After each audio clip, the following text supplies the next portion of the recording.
Kalian tahu aksi ini kan? Kalian pasti lihat ada polisi dan tentara di sini. Tugas mereka ini kan sebagai keamanan, dan apakah tugas mereka ini sebagai keamanan untuk mengamankan para aksi atau untuk mengamankan supaya tidak terjadinya kerusuhan atau perusakan-perusakan di fasilitas villa? Tapi kalau untuk mengamankan itu, kenapa ada aksi-aksi perusakan-perusakan fasilitas villa dan mobil tersebut? Tapi di sini kita tidak bisa sepenuhnya menyalahkan polisi ya guys. Kenapa ya? Yang harusnya kita salahkan di sini adalah, hai guys, berjumpa lagi bersama saya Selaban Story. Apa kabar teman-teman semua? Pasti baik-baik saja kan? Kasus intoleransi seperti ini bukan hal yang baru di Indonesia. Ini sudah sering terjadi dari kasus ke kasus. Tidak heran lagi dengan kasus-kasus seperti ini. Dan yang harus kita kagetkan adalah ketika rumah ibadah bisa mendapatkan izin yang sangat gampang tanpa ada rintangan-rintangan dan tanpa ada drama-drama demo gitu.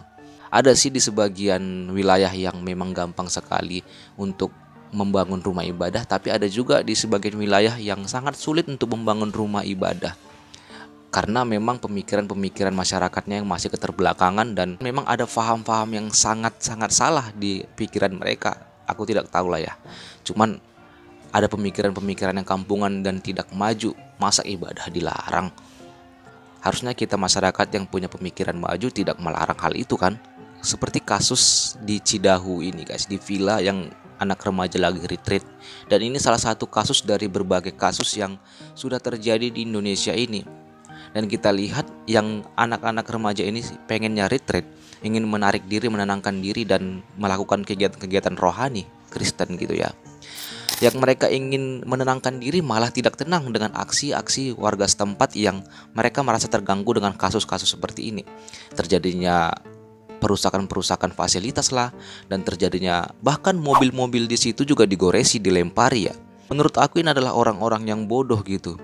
Dengan teganya dia merusaki fasilitas dan mobil yang ada di situ. Dan aku sangat yakin mereka itu tidak bisa beli mobil, tidak bisa mengganti fasilitas-fasilitas yang ada di situ. Karena kalau orang yang sudah bisa beli mobil tidak akan merusak mobil. Karena apa? Dia tahu kalau beli mobil itu sangat susah. Dia tahu spare part mobil itu mahal. Dan dia juga tahu fasilitas-fasilitas villa itu mahal, dan kalau diganti pakai duit bukan pakai kata-kata gitu. Dan aku percaya orang-orang seperti ini ya orang-orang yang nggak mampu beli mobil dan nggak mampu mengganti fasilitas, yang memang otaknya sudah goblok aja gitu ya.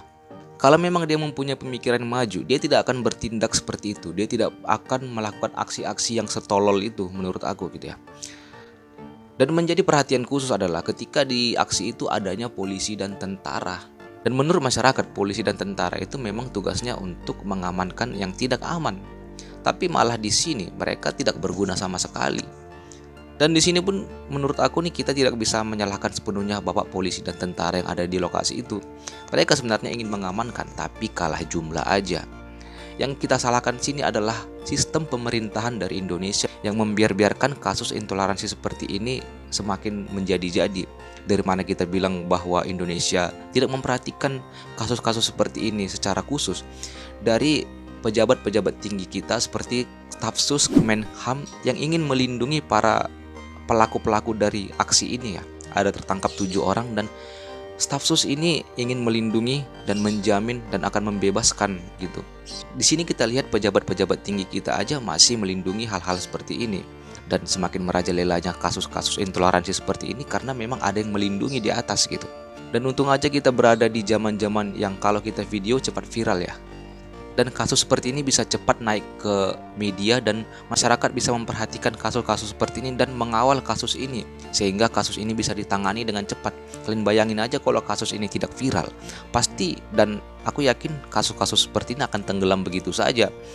Dan pasti banyak ada aja kasus-kasus yang dulu yang tidak viral dan tidak mendapatkan perhatian dari pemerintah.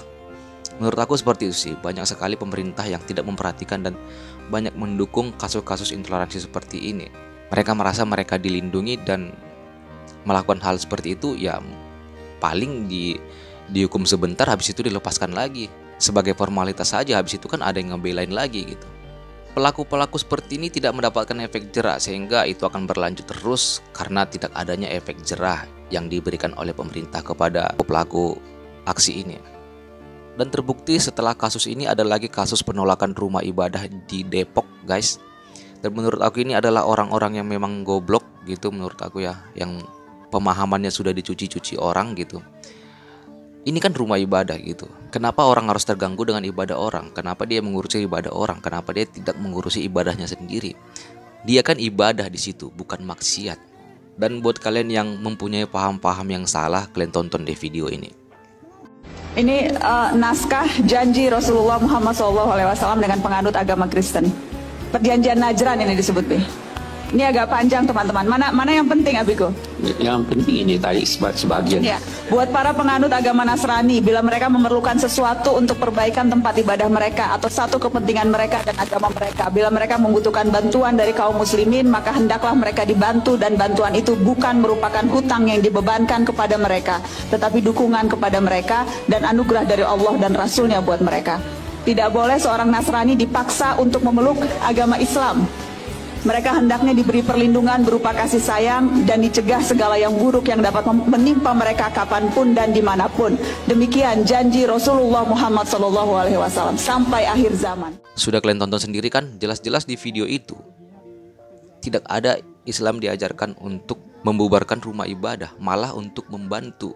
Dan perilaku-perilaku tolol seperti ini itu memalukan agama sendiri dan menistakan agama sendiri, sehingga orang beranggapan bahwa begitulah mereka diajarkan, padahal tidak seperti itu.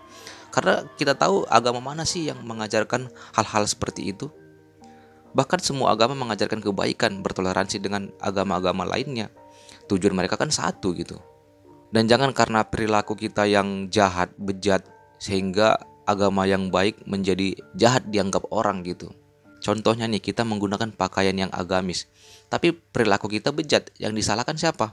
Pasti agamanya, karena kita berperilaku seperti orang yang agamis. Sehingga orang berpikiran semakin kita dekat agama, kenapa semakin banyak kejahatan-kejahatan yang kita lakukan. Justru semakin kita dekat dengan Tuhan, orang semakin nyaman dong dekat dengan kita, bukan semakin takut gitu. Dan pelaku-pelaku yang di Cidahu ini sudah ditangkap, guys. Efek dari ditangkap mereka ini, sehingga istri-istri mereka minta tolong kepada Gubernur Jawa Barat untuk membebaskan para suami-suami mereka, karena suami-suami mereka yang bertanggung jawab atas periuk mereka gitu, untuk makan mereka, anak-anak mereka, bahkan ada yang hamil ya. Yang kita lihat tindakan-tindakan tolol seperti ini bukan merugikan orang lain, bahkan merugikan dirinya sendiri gitu. Kenapa sih mereka mau dicuci otaknya untuk melakukan hal-hal yang jahat seperti itu? Ini karena keterbelakangan pemikiran kita ya. Karena pemikiran-pemikiran Indonesia ini gampang dicuci, dijanjikan sesuatu gitu. Padahal itu tidak sesuai dengan agama yang diajarkan atau ajaran-ajaran yang ada di agama gitu ya. Karena tidak ada agama yang mengajarkan untuk merusak agama orang lain gitu. Kita lihat anak dan istri mereka, siapa yang tanggung jawabi? Dia di penjara dan istri-istrinya malah nangis minta tolong. Ya memang hukum harus berjalan seperti biasanya supaya ada efek jera kepada yang lainnya gitu. Ya semoga saja tindakan-tindakan seperti ini tidak terjadi lagi dan banyak orang yang lebih sadar dan mengembangkan pikirannya gitu. Dan pemikirannya lebih maju lagi agar Indonesia ini lebih maju, mengurus diri sendiri, tidak mengurusi orang lain. Karena kalau kita mengurus orang lain, diri kita tidak akan terurus dan akan mengalami pemikiran-pemikiran yang mundur.